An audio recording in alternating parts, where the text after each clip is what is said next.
¿Qué tal amigos? Bienvenidos a otro video. Como vieron en el título, hoy vamos a hablar acerca de cómo evitar que el agua se ponga verde y la utilización de los iones de plata. Son dos temas que van muy de la mano. Como pueden ver, hoy no estamos en el fondo que acostumbramos a grabar, hoy no estamos en la oficina. Yo me encuentro de vacaciones en Tailandia, específicamente estoy aquí en Phuket, en el apartamento. Pero hace rato estaba por tomar un vuelo y me puse a revisar los comentarios de los videos. Recuerden que nos pueden dejar todas sus dudas respecto a sistemas de purificación, filtros, bombas, etc. Y me topé con dos en particular que me llamaron mucho la atención. No son del mismo tema, pero van muy de la mano. Uno es precisamente, nos hablaba sobre cómo, o más bien por qué se pone el agua verde a los pocos días. Específicamente la pregunta era en un garrafón de 19 litros. Si se quedan 5 litros, por ejemplo, ¿por qué después de 2 o 3 semanas, más o menos 20 días, se puede llegar a poner el agua verde? Y otra pregunta era sobre la utilización de los iones de plata, ya sea con un ionizador o con plata coloidal. Son dos de las formas de cómo se pueden utilizar estos iones de plata, precisamente para evitar el crecimiento bacteriano. Vamos a abordar primero sobre el color verde en el agua. Este color verde en el agua realmente ya es una duda muy común que nos han dejado en los comentarios. Está causado principalmente por crecimiento bacteriano que termina pues básicamente formando una lama o una capa, digamos, de algas que terminan dándole esta coloración al agua.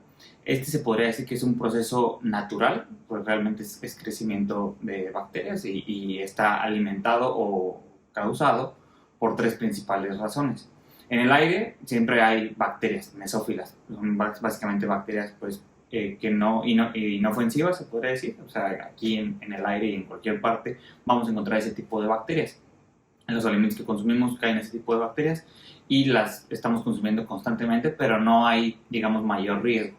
Estas bacterias mesófilas pueden llegar a caer en algún alimento o en algún agua, y con las condiciones del ambiente, como son oxígeno y luz ambiental causada por el sol, estos son los otros dos factores, básicamente es donde empiezan a crecer. Estas bacterias mesófilas normalmente, como les digo, son inofensivas, pero llega un momento en que se empiezan a desarrollar, empiezan a formar colonias mucho más grandes, ya se empieza a formar pues como tal lama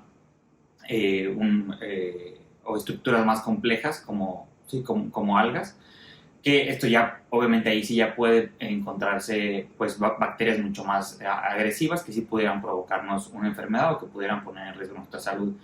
Y independientemente de si llegara a poner en riesgo nuestra salud, creo que nadie de nosotros, ni yo, ni ninguno de ustedes que me está viendo, le gustaría estar tomando agua pues con coloración verde o que tiene lama. A nadie nos gustaría, obviamente. Y una forma precisamente de evitarlo, o sea, como les digo, este es un proceso natural. Si nosotros le damos suficiente tiempo al agua, principalmente ocurre en agua estancada, también puede ocurrir en agua fluyente.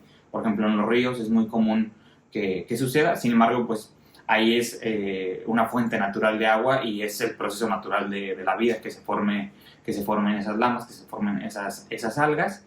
Es justo el proceso que debe ocurrir, pero en el agua que tomamos pues no queremos eso. Entonces, ¿qué es lo que se puede hacer para evitar este proceso natural o retrasarlo? Como ya le dije, son varios factores los que influyen. Es las bacterias mesófilas, el contacto con bacterias mesófilas. También influye el nivel o la cantidad de partículas de sólidos disueltos que podamos encontrar en nuestra agua, ya que dependiendo de ellos o de ahí es donde se podrían también alimentar estas bacterias mesófilas. El oxígeno o el aire con el que va a entrar en contacto el agua, y la luz solar, la luz ambiental. El oxígeno o el aire, se los comento, por ejemplo, muchos alimentos y bebidas sobre todo vienen empacados, embotellados al vacío, precisamente para evitar esto, para evitar que las bacterias mesófilas que pudieran surgir, es decir, una lata de chiles o de cualquier alimento, al nosotros abrirla, ya perdió ese estado de estar al vacío, de no tener aire en su interior, y ya la durabilidad o el tiempo de caducidad va a bajar significativamente. Es decir, pues hemos visto cómo alimentos enlatados pueden durar años realmente, pero una vez que se abrieron, ya son semanas lo que nos va a durar. Con el agua es lo mismo, o sea, puede venir embotellado, puede venir sellado en el garrafón, puede incluso venir al vacío, pero en el momento que ya se abrió, ya va a entrar en contacto con el aire. Entonces, este aire y las bacterias que se encuentran en él y el oxígeno, además del otro factor de la luz, van a, obviamente a desarrollar o se va a desarrollar un crecimiento bacteriano naturalmente. Sin embargo, sí podemos hacer algo para evitarlo y precisamente es primero, obviamente, una correcta purificación del agua. Es decir, es mucho más fácil que haya un crecimiento bacteriano en un agua que no haya tenido una buena desinfección, sino tuvo una correcta aplicación de cloro, un buen sistema de tratamiento con luz ultravioleta o con ozono y un buen tratamiento con los filtros, unas líneas que estén inocuas, que se haya llenado correctamente. Pues todo esto obviamente se va a disparar y ni siquiera tendremos que esperar 20 días. El agua podría tornarse verde en 2 o 3 días. Por eso hay que tener mucho cuidado en la producción y en el embotellamiento de nuestro garrafón a la hora de estar en nuestra purificadora. Ya que tenemos en cuenta esos factores, como les digo, realmente lo que es el ozono, la luz ultravioleta y el cloro no nos van a dar una protección de largo plazo. El cloro pues obviamente se queda en los filtros, la luz ultravioleta sí desinfecta y refuerza la desinfección antes de que se envase el garrafón, y el ozono igual. Sin embargo, recordemos que el ozono pues su tiempo de vida es un gas muy volátil, su tiempo de vida es de menos de 1 hora. Entonces, en cuanto a ese efecto, que el efecto es oxidar las paredes celulares de bacterias, pues se desintegra y se convierte en oxígeno y ya no está presente en el agua. Entonces, nuestra agua está completamente desinfectada y todo, pero como les digo, vuelve a entrar en contacto con aire y con los demás factores y va a haber un crecimiento bacteriano inevitablemente. ¿Cómo se puede realmente evitar este crecimiento bacteriano? Pues con un agente que sí esté presente en el agua, que se quede presente en el agua, pero que sea inocuo y que no nos afecte el sabor y pues las propiedades del agua precisamente. Y aquí es donde entran los iones de plata.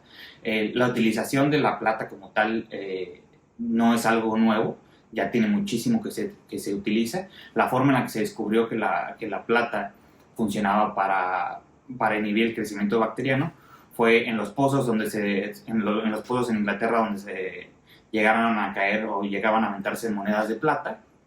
Se descubrió que se dieron cuenta que había mucho menos crecimiento bacteriano, mucho menos algas en esos pozos que en los que no había tantas monedas. Incluso los vikingos llegaron a utilizar para sus barcos, los forraban o colgaban cadenas de plata y cadenas y también accesorios de cobre, porque esta combinación es principalmente más efectiva. Es la que evita el crecimiento bacteriano. Al día de hoy incluso los barcos siguen en la pintura de todo el buque, o en la pintura de todo el casco. Tiene también un alto porcentaje de cobre para evitar el crecimiento, nuevamente como les digo, crecimiento bacteriano en toda la capa y que se pique la pintura y se afecte toda la estructura. Ya que salió el cobre a la conversación, yo voy a abordar como tal el tema de la ionización cobre-plata. Hay veces que se ioniza solamente con plata, o hay veces que se ioniza con plata y algún otro metal. La recomendación o el escenario ideal es utilizar cobre y plata, que es una forma mucho más efectiva. Como les digo, este método ya tiene tiempo que se utiliza. Estuve en la investigación para este video, estuve por ahí viendo que incluso para el agua que se utilizó en el cohete Saturno, en el cohete de Apolo, de la misión de la Luna, ahí utilizaron tratamiento con ionización de cobre y plata para poder llevar agua purificada que les durara pues suficiente tiempo para los astronautas. Entonces, retomando el tema de la ionización, como les digo, la forma en la que se hace esta ionización es por el método de electrólisis, o es, digamos, la forma más popular y la forma más recomendada, que es la electrólisis. Son dos cátodos que son de diferente material. Un cátodo va a ser de plata y un cátodo va a ser de cobre. Estos cátodos reciben una corriente eléctrica y en esa corriente eléctrica va a fluir de cátodo a cátodo, pero en lo que fluye va a hacer que uno de los cátodos se desprenda. El proceso se llama reducción. Uno de los cátodos se reduce y otro de los cátodos se oxida. Eso va a liberar iones en el agua, que son los que se va a llevar el flujo del agua. Ahora, para la utilización correcta de los iones de plata y de cobre en el agua, se consideran varios factores. Si quieren que hagamos un video práctico como tal utilizando un ionizador de plata, déjenlo en los comentarios.